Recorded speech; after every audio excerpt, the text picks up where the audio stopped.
You were talking about your dad.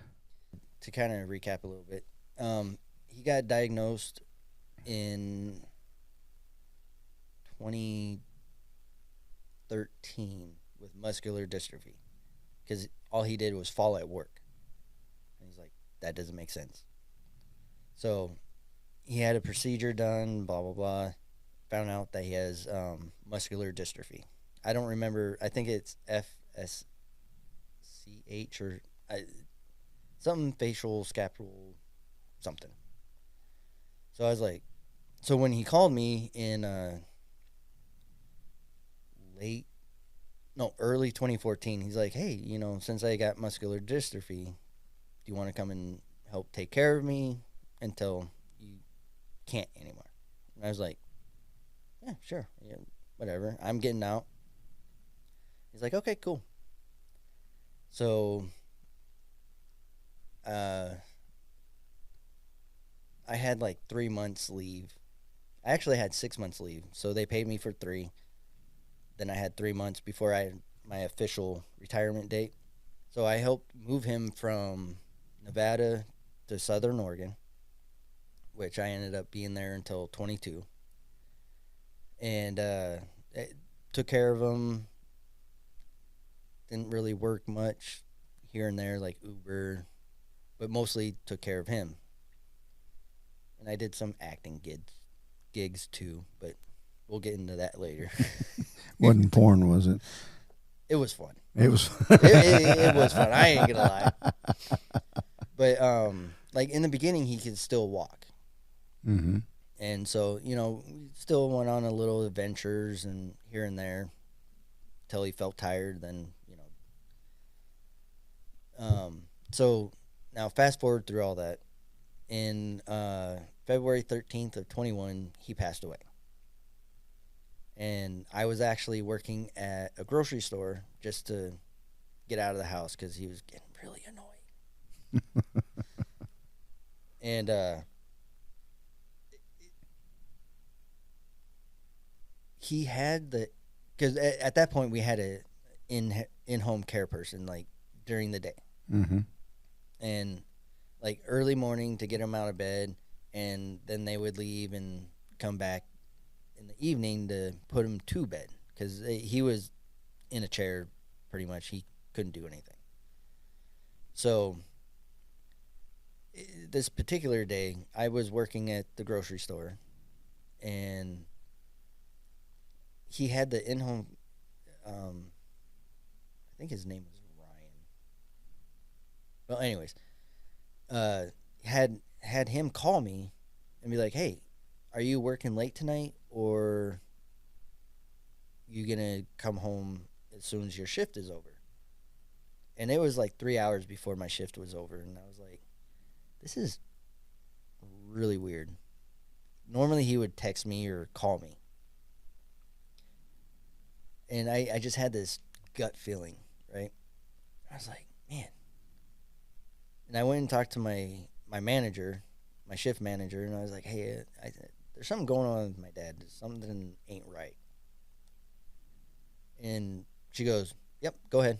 Because she knew the situation and everything. She's like, yeah, go ahead. And then I went and clocked out, went home. I was like, hey, Dad, what's going on? Like, he's like, oh, just being off. I started thinking that his blood sugar was low because that happened before. And we ended up watching his favorite movie, Guardians to Galaxy 2. I love that. Oh, I love it too. Don't get me wrong. But I was like, hey, Dad, what movie do you want to watch? He's like, put the Blu-ray DVD of, it's very specific, of Guardians of the Galaxy 2. And I was like, okay, whatever. Watch the movie. As soon as it was over, he goes, I need to wash my hands. Can you go get the soap and bucket? And I was like, he's never asked me to do that. But okay. I go and get everything prepared. He's leaning forward. He literally washed his hands and kind of he couldn't lift his left arm, and he could only get this one like So I helped wash his head and rinse and washed everything off. And I was like, hey, since, you know, you washed your hands and washed your head, can I put lotion on? Specifically his head, because it was peely and crusty. And he's like, yeah, make sure you put it right here. Pointing to a specific spot. And I was like, well, this is weird. Normally he would say no, but he put it at a specific spot. I was like, okay. And at this point, he started putting it, because he had a electric chair, and he put it back. Or no, sorry. Right before that, I noticed like his skin changing, and I noticed like when he literally looked up at me, which he never did. In the back of my head, I kind of already knew what was going on, but I was like, "Huh, you're being weird. Why are you being so nice?" And then like he laid back and put the chair back. So now he's at zero gravity, and I'm reaching for the lotion to put it on, and then like his eyes rolled in the back of his head, and he started like just breathing. I already knew what happened, but in the moment, I was like, "Dad," and I started doing like things to try and get him to respond, and I was like, after about 10-15 seconds, he wasn't doing anything, and I was like, I think it's time to call 911. So once I called 911, I was like, hey, I think my dad needs an ambulance. It looks like he's still breathing. It just, and like I was like, I put my hand over his mouth, and I could feel cold breath, which that's the first indication, which I already knew. But I was like, he's breathing, but it's cold. And I think the operator already knew too. And so, you know, talking, the ambulance is on the way.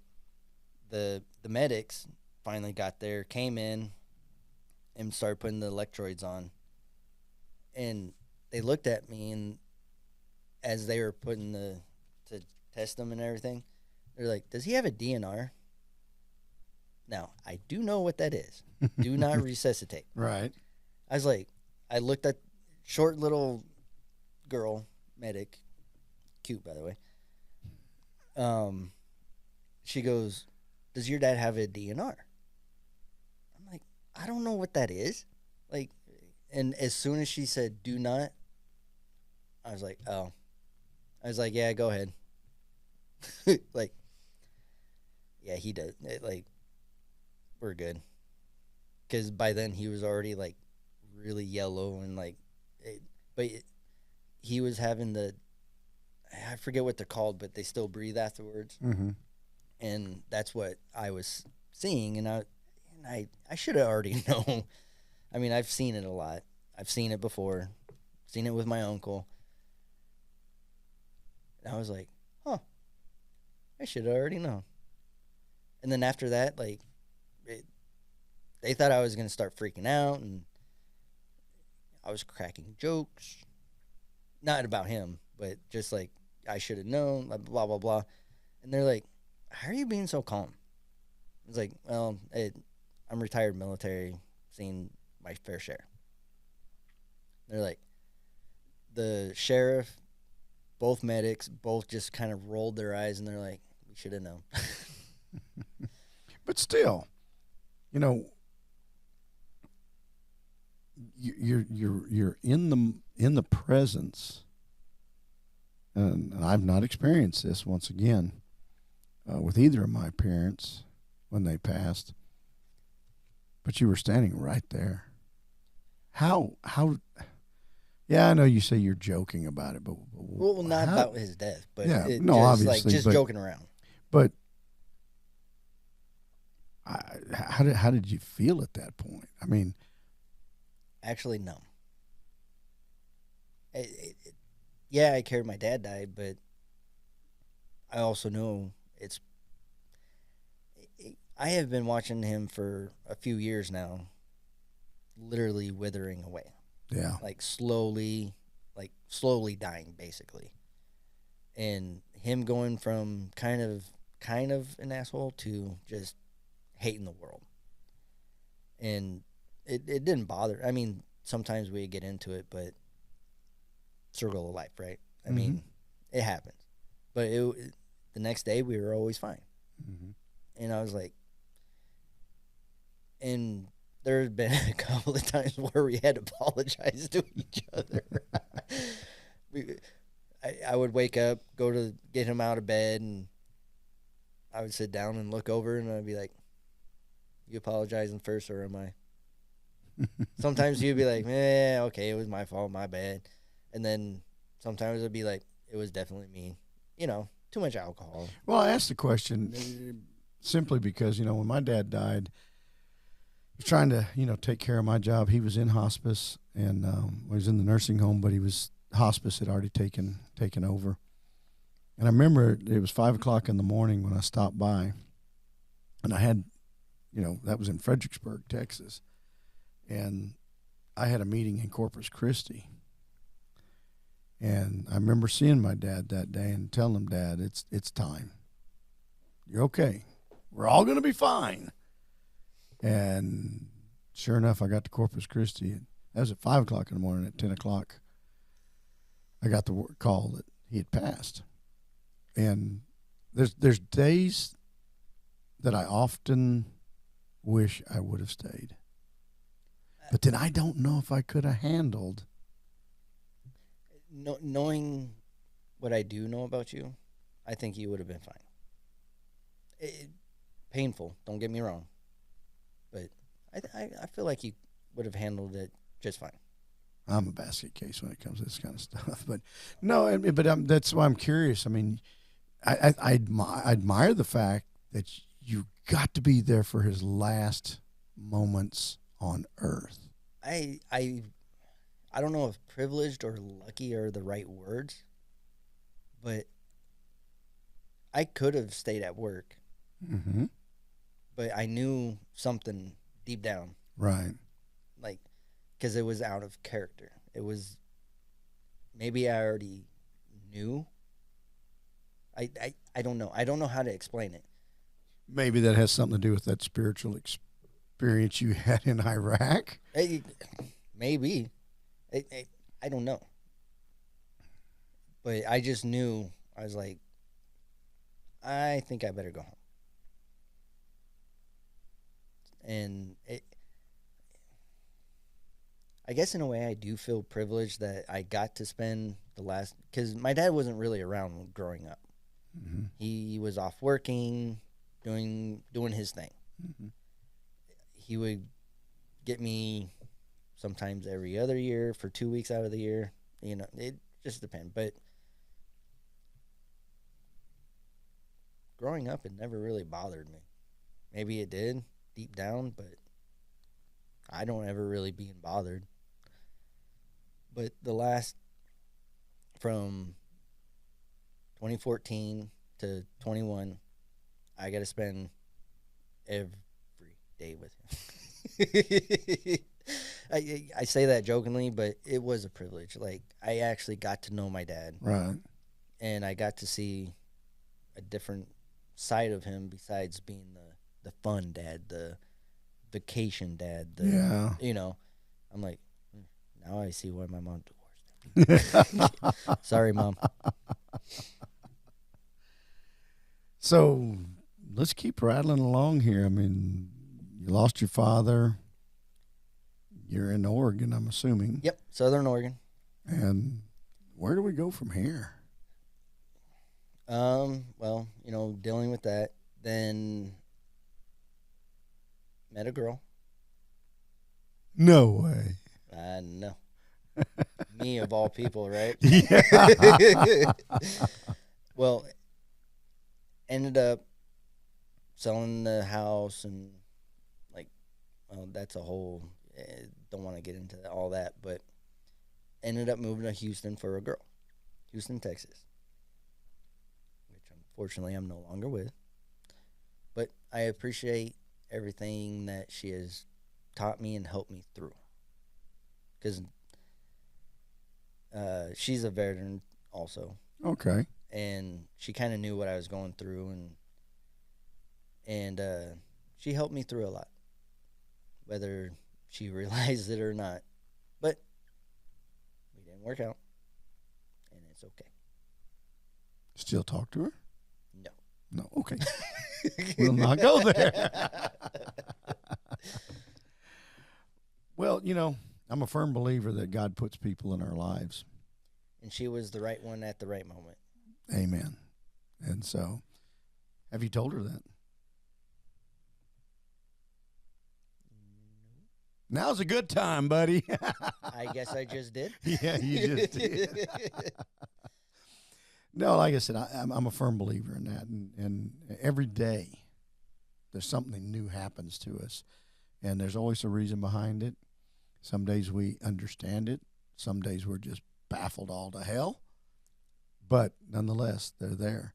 So why did you stay in Houston? Because your roots were not in Houston. No. So what possessed you to stay in Houston? That's a really good question. No, I'm a country living. I love the country.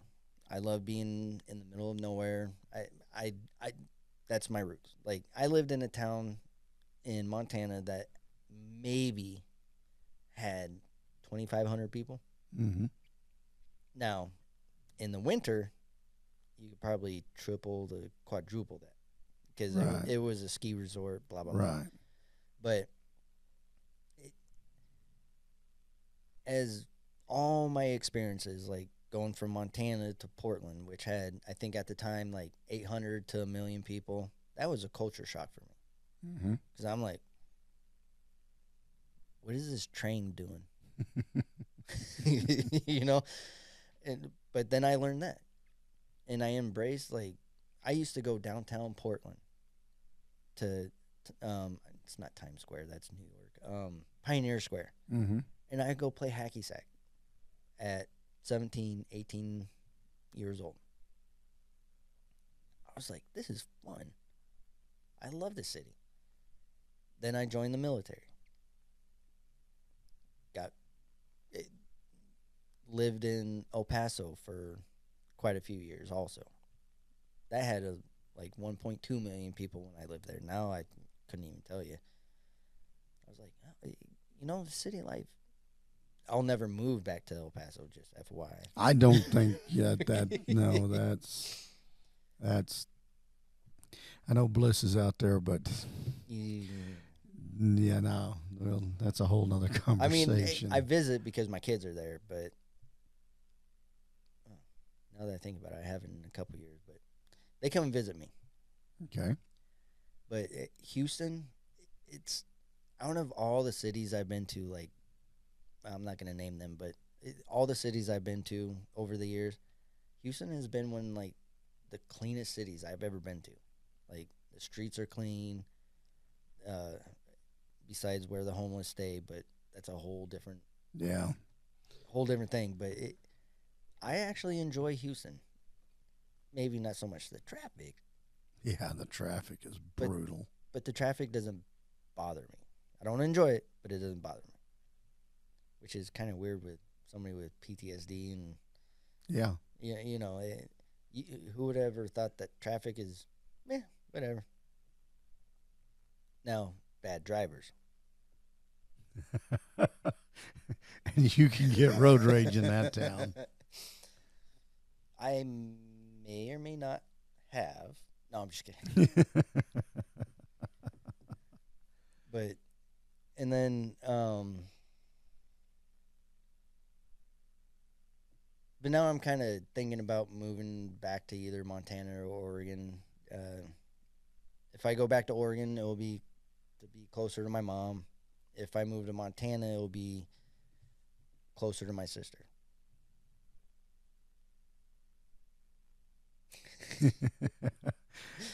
Choose wisely. Mom, here I come. No. Well, and somewhere in here we passed up children. Oh, I have 2 boys. You have 2 boys. I mean, so where in the progression of things? I'm assuming you got married Twice. Twice. Okay. And divorced twice. Okay. Well, I feel you. The easiest way to explain it is I wasn't really home even when I was home. So I was either off training, going to schools when I was home, or I was home like my dad, like 2 weeks because I had vacation. Then I was off to training, working, doing whatever. Well, that's one of the things that, like I told you earlier, my dad served 23 years, but he was the same. He was gone a lot, and my mom raised 5 kids. Oh Lord. Yeah, especially when it got to me. But so what a lot of people don't think about is that the families serve. In my opinion, the families serve right along with the soldier. They sacrifice so much. They give up so much. There was times that I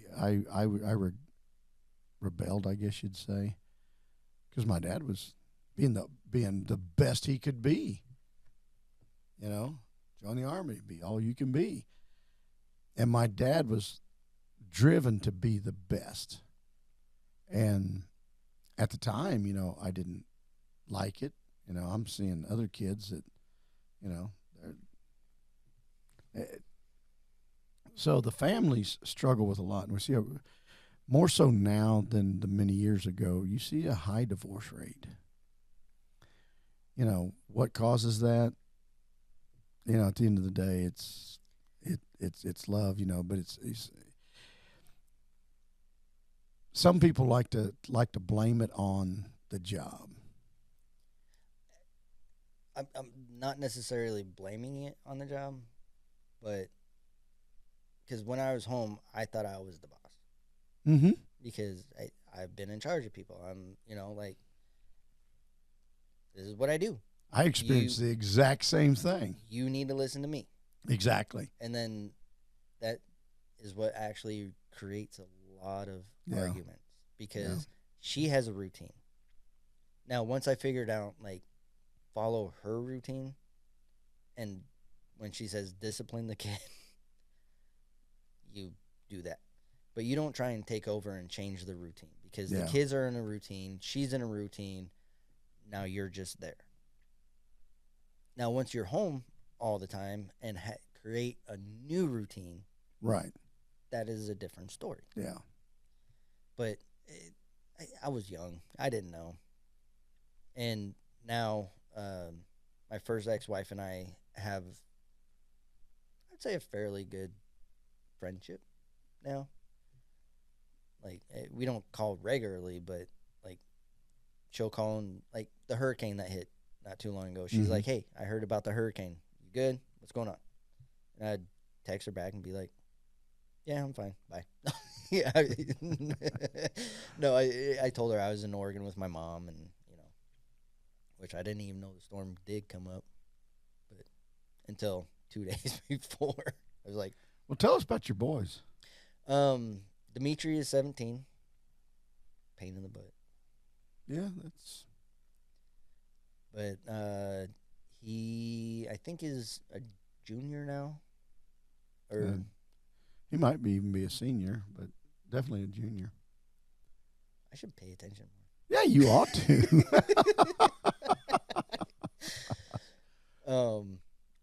No, all that confuses me because, in school, I got held back a couple of times, so I think he got held back once when he was younger. So I think he is going to be a junior this year, which he learned how to drive, being with his friends.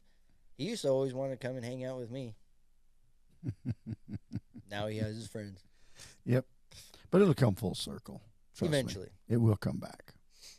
And then my 9-year-old, again, they both live in El Paso. He's James the third. Obviously, I'm Junior. Yep.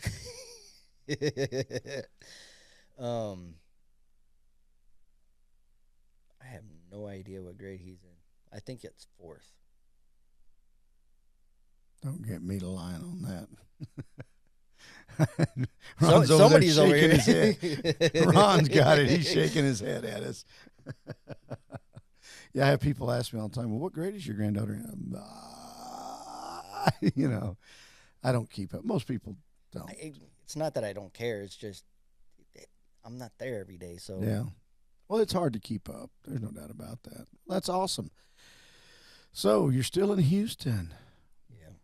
So what's going on in Houston? What? Oh, man. I mean, you got to work. What are you doing to live? I know you've got a pension, okay? I'm well, disability. I'm disability. Living, yeah, and which serves its purpose for now. And after my dad passed away, because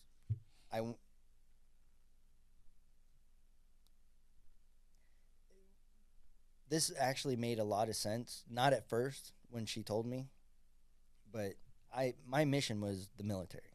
My mission was, my deployments, training. That was my mission. Right. I had a mission. Well, then I went straight in from getting out of the military, taking care of my dad. That was my next mission. Right.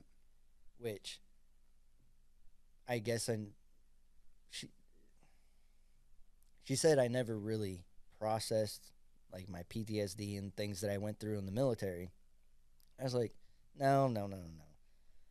And then I guess I'm a little slow. And then later on I started thinking about it and I was like, well, the things that happened in the military didn't really bother me per se. Yeah, I have PTSD. I have nightmares. I get that. But I was still me, cracking jokes. Apparently that's a defense mechanism. Isn't that better than being angry all the time? Yeah. But I also what are you hiding? And that's where a lot of these guys, it's not so much hiding, it's suppressing. Not. You're not living it. You're not letting it come out. And you are absolutely right. And so that's one of the hard things people have, especially in the situation. There's a lot of things you just don't want to remember. You've experienced. Oh, there's still things that I don't remember. That I know something's there, but I still don't remember. And I get that. And that's also got to be frustrating, having the TBI and having that very same thing right there. It's like, that's got to be frustrating that there's something, but you can't quite find it in your brain. It's like, like the computers, they thinking. Yeah. Yeah, but, you experienced a lot. I don't know how much death you saw. Enough. And that's mostly what everybody tells us. I saw enough. I knew one veteran young guy that he had that same mechanism of jokes. Always happy-go-lucky, just life of the party, the funny guy. I bet he could switch really quick. And, well, he committed suicide. He went back home, and there was nothing there for him. There was nothing for him. He went back home. That he left, that was the reason he went to the Army. There was nothing for him there. And he went back, and things just went the wrong way. And, we look back on that not knowing, because we're not psychiatrists or anything. We look back now, and we realize what was going on. He was suppressing and hiding everything going on inside him. And if I'd have known that, maybe, just maybe, we could have done something. But do we really know? No, we don't know. But you're right. When you suppress a lot of stuff, and you have to mask it in some way. And we see this across the board. And I don't mean to put it this way, but there's a lot of mental health issues in this country, and there's a lot of things people aren't dealing with. Absolutely. And there's some things that we're taught just, oh no, you can't do that, you know. But at any rate, that's, you know. But speaking of, after a couple of years, I actually thought about offing myself, because I was like, I can't handle this. I'm not doing my job. I'm not with my guys. And I sat on the edge of my bed with my 45, thinking about, maybe this is my way out. Maybe I should have died in Iraq. Maybe. And then I had a mental picture of my kids, and I was like, now how would they feel? Absolutely. Then my mom mental picture, how would that destroy her? And I'm not saying everybody doesn't think about that. It's just that is what happened for me. Right. And you'd be amazed at some of the Gold Star widows that we have interacted with whose husbands committed suicide. They think it's solving a problem, but all it's doing is creating a massive shit show for the family left behind. And it is awesome, and I'm going to call it divine intervention, that you had those mental pictures. Those kids and your mother saved you that night. And don't tell my sister, but she popped into my head too. All right, we won't tell your sister that she was part of that divine intervention. But it's a blessing that they did, because you and I would not be having this conversation right now. And I would be a lesser person because we're not having this conversation. So I'm excited that happened. But we hear this a lot in talking to veterans, that they reach that point. And there was one other on one of these sessions. He did say that. He actually had the gun in his mouth, and his son walked in. He was little. And that jarred him. And now he's successful in everything he does now. Oh, that's amazing. I mean, he got married. He had more kids. Hell, I think he's got 6 kids between 2 or 3 wives, but hey, he got busy. He got busy, and he ain't afraid of it. But he's living a great life. He's got a family. He's happy, and so it can turn around. And I believe as we continue talking, we're going to see how things have turned around. So, excuse me.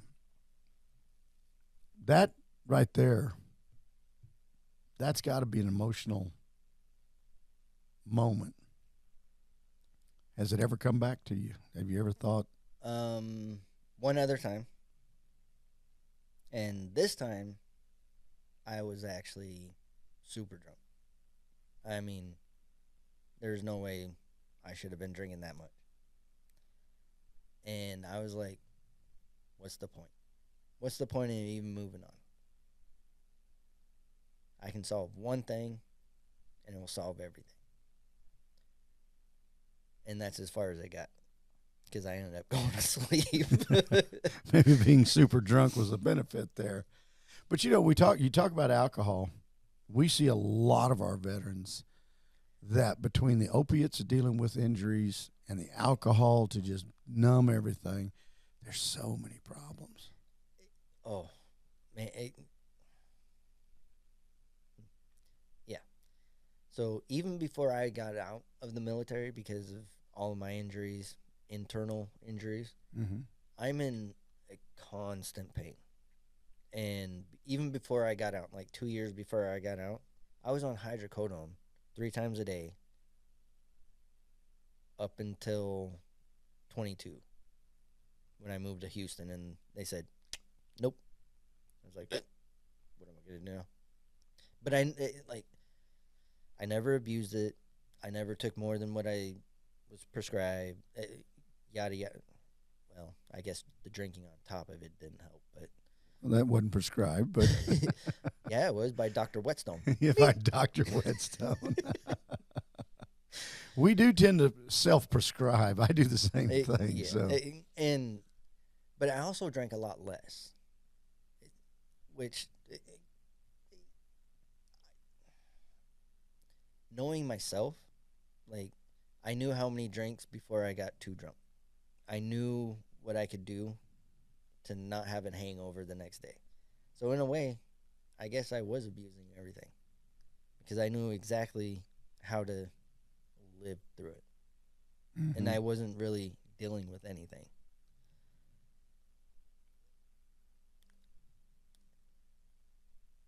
So I'm probably saying it's a good idea that the doctor was like, no,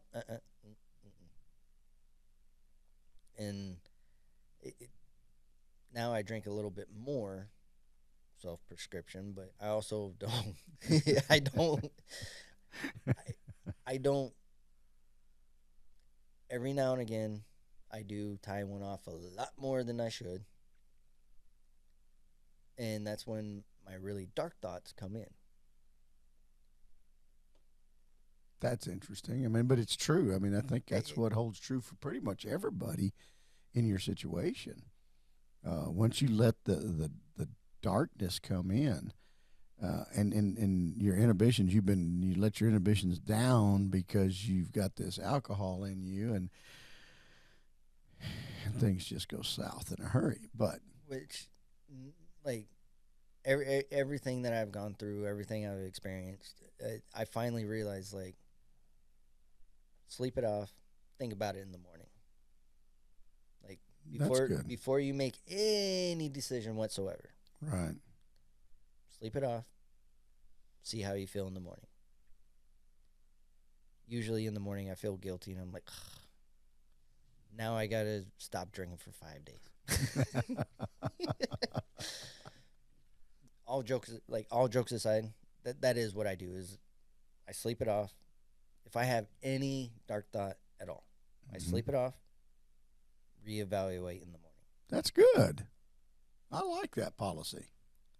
I like that. I admire that. But I mean, inhibitions, get clouded. Yeah. But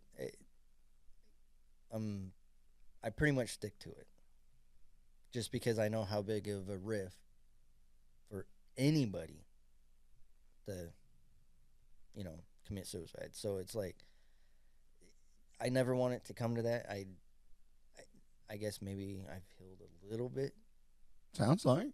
And this is my policy. And actually, you're the first person I've actually told anybody about this. Wow, I'm honored. I guess that's what I should say. I'm glad you feel comfortable to have this conversation, because this conversation, there's how many people out there, how many veterans out there are uncomfortable with bringing it out. And you've just brought it out, and any of them that are out there watching this, you may be their inspiration to deal with it. People are watching this? No. Not right at this moment, but it will. I know. But you may very well, and I've mentioned it multiple times. God's puts us in places for a reason. You may be that inspiration, and that's part of the purpose of having conversations for heroes is so that everybody can hear, and there may be another veteran that watches this and go, "Wow, I know exactly what JD's talking about," and look at him go. And like I've had quite a few failures in the last few years. Like I've tried to start a couple of businesses and failed. And now, like once I get my knee surgery, I'm gonna start truck driving and try and start like a whole company. Like I wish I had done this earlier. Yeah, but maybe you weren't ready earlier. You just talked about failures. What I love to hear is failures, because you got back up and you're going after another. Yeah. Right after my dad passed away, I wanted to start a hot shotting company, because I love driving. I love being behind the wheel. I love traveling. why not get paid? Mm-hmm. Right? Because, but when I moved to Houston, my dually got stolen. The whole truck, the whole damn truck. Yeah. So why are we in Houston? Now I'm starting to second guess myself. Like, no, I'm just, But you know, that's the thing. I see too many people in life that when they fail, they just give up. But at the same time, I also see people that don't do anything. They're afraid to start because of the fear of failing. and that was me the first 10-ish, 8 years of me getting out of the military. Because I could have done this a lot sooner. Yeah. I had the time. I mean, I know I was taking care of my dad, but I could have also been regional where I'm gone for maybe a night or two Mm-hmm. in the beginning. And then as time went on, I could have hired somebody to do the Right. driving. And now I have an employee. And now I can buy another truck. But I was just afraid. You know, I really was. and that's a lot of people are that exact same way. Um, you know, I told my wife the other day, thank God I'm not afraid of failing because I've done it so many times. But it's about picking yourself back up. Wait, And, what's and that saying? Like when you fall off a horse, get back up and ride, mm-hmm. or is that how it goes? Yeah. Well, in my case, you get bucked off, get back on just to get bucked off again. but but you know the point is you got back up. You're getting back up, and so and you know you started the hot shot rig. Your stuff got stolen, and that alone is enough to kick you right straight in the nuts and say, "Why?" You know. But then you didn't stop. You didn't stop because I know there's more coming. Well, it took me a little bit to figure out what I wanted to do next, and I was like, well, maybe I shouldn't be gone so much. Maybe come home every night. And so I decided to start a limo service business and got my LLC, did all this work, blah, blah, blah. Then my SUV got stolen. I'm like, what the? I'm thinking there's somebody out there watching you, saying, "Hey, this is an easy target. We're gonna hit him again." So you gave up? Uh, Not quite. I've taken a little bit break. I'm like I said, I'm surviving right now. Like I can pay my rent, I can pay for food, but I can't venture out. Mm-hmm. Which okay, like so I've been brainstorming and researching and honestly, I want to travel the country. I want to be on the road. I love as much as I love flying. I love driving. And I don't mind being by myself. I don't mind being alone. Why not trucking? I can get my CDL. Then I can start with a company, get a couple years experience.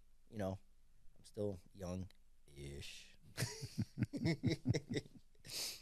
Get a couple 3 years experience of actually trucking and learning the business, and then become an owner operator, and then buy another truck and hire somebody, and that is the start of becoming a company. And who wants to be working until they're 70, 80 years old, unless it's something that they love doing? Right. That's a little bit different. And I mean, I would love trucking. I love traveling. Like, so eventually I can step away from driving and hire dispatchers and hire people to coordinate all this. And I just come and check on them every once in a while, and then I get to go vacation. I'm gonna give you a little business advice Uh-oh. when it comes to trucking. I was in the trucking business for a while. Another failure. No. The second one is the hardest one to pay for. I believe that. The second one is the hardest one to pay for because the first one has to carry the load of both number one and number two. After that, it become easier. Number three, because you have three trying to pay for that.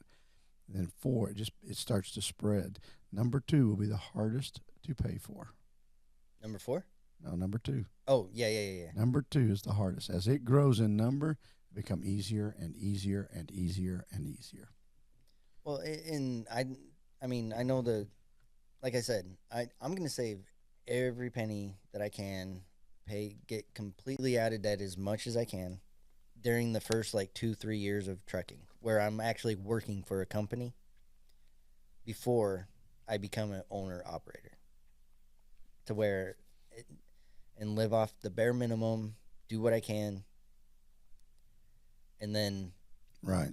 once I become an owner operator, again, keep saving, keep doing everything that I can. And then once I have like at least a good down payment, I don't know what would be a good down payment, but have somebody lined up that experienced, wants to come work for me, and then go from there. Yeah.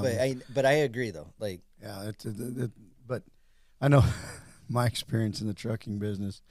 I remember getting a phone call from a sheriff in Arkansas and said, "We've impounded your truck and trailer.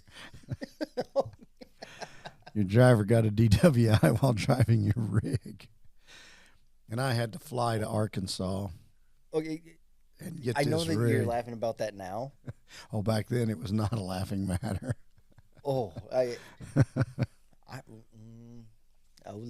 Yeah, that was an interesting time. But so you've got a great plan going on. You've been in Houston. We met because you came to hunt with us. Yes. And that was an interesting weekend. And Actually, a really great weekend. I'm glad. I still think about it. I might not remember a lot of it, but Well, in full disclosure, folks, we did stay up late drinking some whiskey, but it was some intense conversations. We talked about everything from animals to God, and and I still remember that night. It was.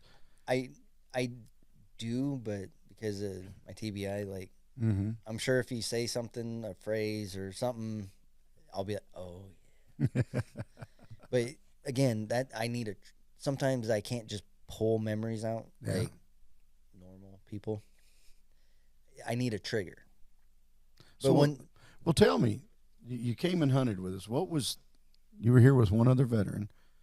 What was it like for you? Did it do anything for you? Did you feel good?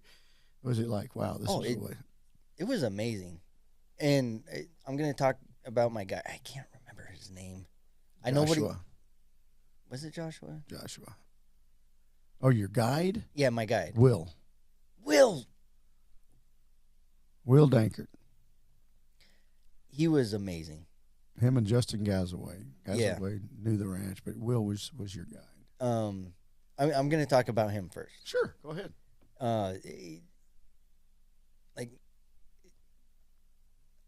I really didn't know how to act. I mean, I've been on a few other hunts, and I was always that guy, like, you don't need to know about my experience.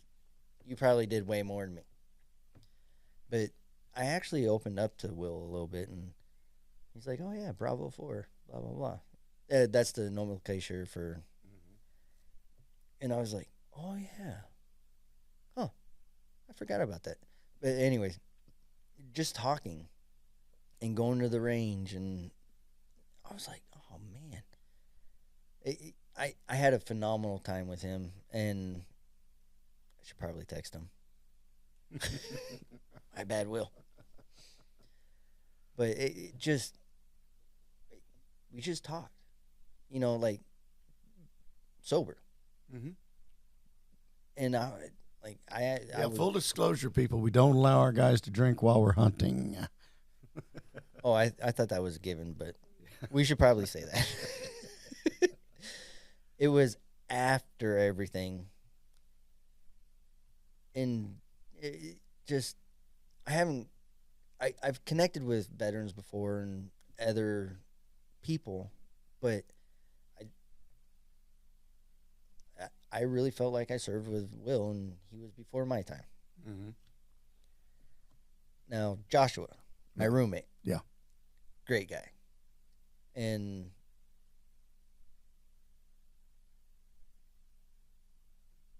oh man, there was something that we talked about that now I can't remember, but I just remember we like really connected, and we're like, oh man, yeah, you know. And that's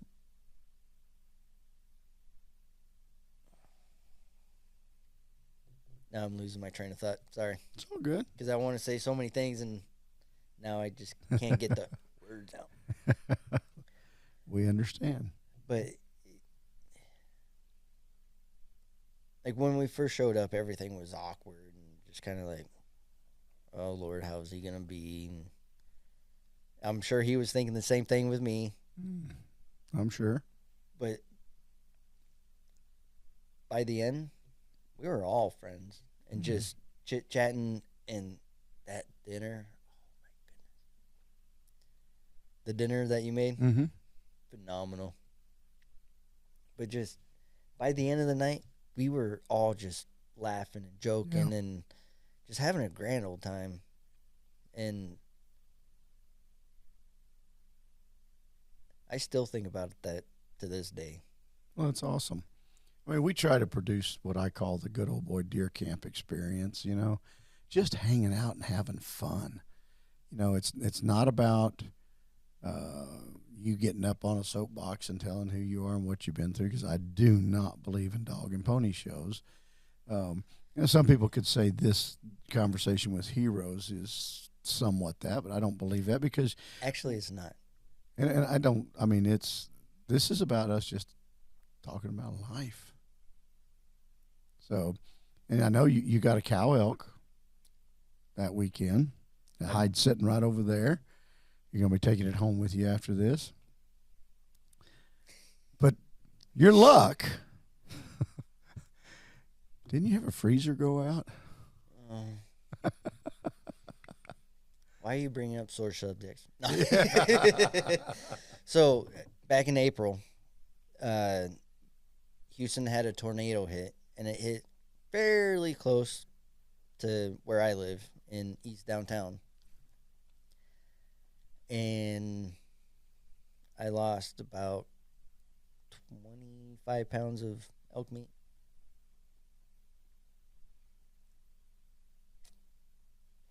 Well, nature happens. You can't do anything. I tried to give as much away as I could. My neighbors loved it, cooked it for their kids, tell them it was beef, and they're like, "This is way better than beef," or the best beef they ever had. And I was just trying, because by the second or third day, I realized we're not gonna have power for a little bit. And I was like, if I can't eat it all, why not give it to people? Right. And expensive meat too, you know, like good, just here. Yeah. But I couldn't get rid of it fast enough. And I have a chef friend that she's like, if everybody didn't come and put everything in her freezer, she's like, she would have picked it up quick, fast, in a hurry. Yeah. Because I gave her a little bit at the beginning and some deer meat, and she made like elk sliders and for her little business. Mm-hmm. And she said she couldn't, like, they were gone within 30 minutes. Wow. Everything she had. And I was like, do I get a cut? But no, because I knew I wasn't going to be able to eat it all. Right. And I was like, why not share and help somebody else, you know? Well, it's unfortunate. We're going to have you back out for Get you some more meat in the freezer. We'll have to plan that.